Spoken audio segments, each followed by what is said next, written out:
Welcome to the GrowCast Show. I'm your host, Kelly Kay, and I have with me today, Phyllis Ngam, Associate District Director with more than 25 years of experience in the real estate industry. So lots of wisdom there. Welcome, Phyllis. Nice to have you. Thank you for having me. Great. So let's get right into it. I hear that you go beyond for your customers. And what's beyond the norm? What do you mean by that? Yeah, okay. To me, going beyond the norm is not just something that I do for my work. It's also the way of I choose to live my life. Okay, it means not settling what is easy or expected. So it's intentionally the way I show up for people, whether it's for clients or for my family. So basically, for me, going beyond the norm is really about living intentionally, leading with care. And I often ask myself, what can I do better for someone else? What approach then makes yourself different from others in the industry? Well, for me, I focus a lot on understanding the client's needs, their goal, their objective before I proceed with anything. So for me, I also try to understand their financial readiness before we proceed with any transactions. So I'm always there to guide them using our company tools. I will do research and also help them to make informed decision. Yeah, because property decision is very personal. How did you start in the real estate industry? Actually, I found my passions when I started searching for my own home back in 2000s. So I really enjoy a lot and it's very fulfilling. Mm-hmm. So I thought of hey, since this is so interesting, so why not I use my experience to help someone else to journey this and seeing this, their joy, looking for that, their dream home. Yeah, that's why I decided to go into this industry. Looking back for your 25 years of experience, that's a long time to be in the industry. What are your two biggest learnings? Yes, I always feel that some clients, they just want to upgrade. Because actually upgrading is a strategy. It's not just like blindly you want to upgrade without any plan. Mm-hmm. So I always believe that upgrading is actually improving your lifestyle. It's never about burdening yourself with your financial positions. Yeah. So this is one point. The second point is that all properties are not equal. Mm. Yeah. So making a purchase is not based on just the price. You don't just go for the cheapest because some units, their layouts, their facings, and even the demands of that properties in the future, that is actually very important. So I will always tell the clients that do not choose a property just based on their price that is cheap. Right now, currently, the interest rates are really low. Do you think it's a good time to buy property in 2026? If it's a logical answer, probably most of them will say yes. But I will always emphasize that purchasing a properties is really about your readiness, your mental readiness, your financial readiness. So it's not about waiting for the timing. What's the biggest mistakes that first-time buyers normally make? First-time buyers, yes. Usually they might just jump into the purchase emotionally without doing any proper planning. So, like I say, always upgrading is to improve your lifestyle. You cannot just upgrade, but you find yourself worse in the financial position. When is it a good time to upgrade, let's say from HDB to condo? Well, it really depends on your needs. If, let's say, your family's needs have grown, you need more space, right? Your financial is much stronger now. So I think then that will be the point where you can really think about upgrading. Yeah, so you need to have a proper planning in order to do a very sound decisions in upgrading. How do you help buyers who are very emotional when it comes to buying or selling? I will always listen to them first because every emotions there is a reason behind. Usually it's like, for their family, comfort, security. So I will try to balance it with the numbers, so that they can make a very, balanced decisions, not just emotionally, but at least the decision that they make, they will not regret in 5 to 10 years later. Should you wait for prices to drop before buying, or should we buy now? Going into property purchase is never about the price. It's about your readiness, whether is there a need for you to upgrade or even right size. So you have to do your homework. That's where we come in and we'll do the research for you in the markets. So picking the right property is most important than just timing. Is upgrading to condo always the right move and a good move for everyone? Not always, because condos come with higher costs, higher responsibility. So if you move into a condo, but it strains your finance, then I would say that it's not the right decision, right? So upgrading is not just for the lifestyle, but it's actually for a better, maybe your future retirement plan. So you need to do a lot of planning before the move. Should people buy property for investment first or to stay into first? Well, it depends on their life stage. Yeah, but most of the people will try to secure a comfortable home first before we go into planning for the next investment properties. What are the hidden costs that buyers often overlooked in property purchase? Things like renovations, maintenance fees. Yeah, so also their monthly commitments, all this, they have to take into considerations because all this will add up over time. What makes a property a good buy? A good property actually is somewhere that is comfortable, that suits your lifestyle, and also easy to sell in the future. So things like layouts, locations, and demands in the future matters more than just the price. So I usually will also look at the price, whether is it below the market's value. So if it is, then it is really a good one to really consider. How important is location really? Location is very important. But it's not just about the convenience. It's about the long term, whether there's a demand in the future and whether is there a growth on this area.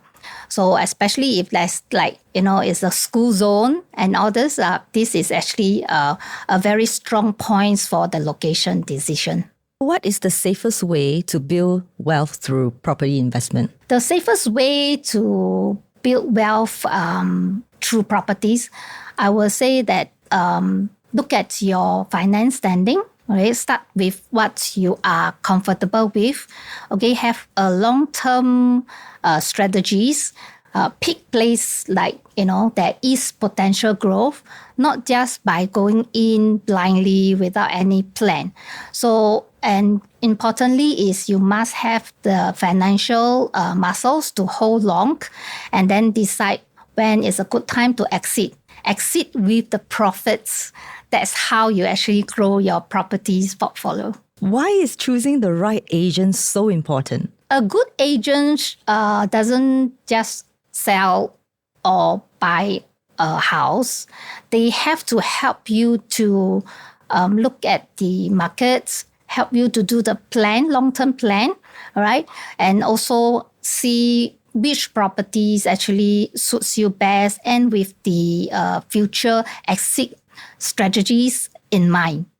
Yeah, so these are things that a good property agent should be able to guide and help you to make good decisions. Can you share with me a meaningful client experience that you've had that had a big impact on you? I actually remember this client. He approached me responding from my ads. But then when I was planning for appointments with him, he says that, Phyllis, maybe not. I don't want to waste your time. So I asked him why. Because he says that, there's another agent that he met earlier on. I've already told him that he cannot afford. So I told him that, why not we meet up? Okay, let me go through your numbers again. If it's really true that you can't afford now, but I'll give you a numbers to work towards it. So then we meet up. But surprisingly, it works out possible. And he was quite surprised. So we go through the planning stage and I guide him along the way how to choose his property and how to exit from his current one. And in fact, he ended up not buying his HDB, which is his initial plan. I actually upgrade him to a condo. And the best part is near his workplace. So this family is actually happily moving into the condo right now. Does it make sense to rent while you're waiting for your new house to TOP? Before I say yes, let's look at why we want to do that. All right? If you chance upon a new launch that the potential upside or even the saving is greater than the temporary rental payments, why not? There are people who are blessed where they have alternative place to stay, but usually most of them, rental is a good option. Will Singapore property always appreciate? Well, before I answer that, I will have to ask, is it a long-term or short-term? You have to look at the horizons. So in short terms, I cannot guarantee. No one can guarantee that the property can appreciate immediately. In long term, the data show Singapore properties index always move up. So in 20, 30 years, you will definitely see appreciations in Singapore properties. What is your outlook for the property market in 2026? Are prices heading up or heading down? 2026, I will not say that the price will crash. I don't think so. It's going to surge very much. Yeah. So for me, I will always tell my clients that the best time to enter the property markets is not about whether, is there a crash or whatever. It's really about your readiness in terms of your finances. Are you ready to upgrade? Yeah. So that is the part that I emphasize more in terms of the readiness and their finance. Does it make sense to upgrade if you need to top up cash from your mortgage? Upgrading is not just about whether you need to top up cash. You need to know why you want to upgrade.